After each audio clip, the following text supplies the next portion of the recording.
Syederalun terseret kasus robot trading DNA Pro, desainer Ivan Gunawan langsung mengembalikan uang honornya sebagai brand ambassador.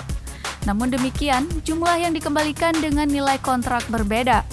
Pengakuan Ivan Gunawan soal pengembalian uang honor dari DNA Pro. Ivan Gunawan menjelaskan, ia mengembalikan uang dari DNA Pro bersamaan saat dirinya diperiksa oleh tim penyidik Bareskrim Polri hari ini yang berstatus sebagai saksi. Namun Ivan Gunawan tak membeberkan berapa keuntungan yang ia terima sebagai brand ambassador robot trading DNA Pro. Kendati demikian, dia masih enggan membeberkan lebih lanjut terkait nominal kontrak dengan DNA Pro. Ia menyerahkan hal itu kepada penyidik Bareskrim Polri untuk mengungkapnya.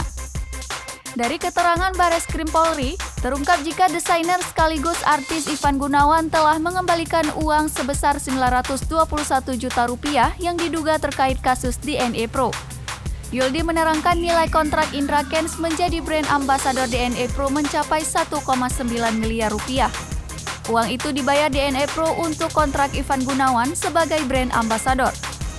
Yuldi mengakui ada selisih uang yang dikembalikan oleh Ivan Gunawan. Namun, uang itu memang digunakan Ivan Gunawan yang disetor ke akun DNA Pro.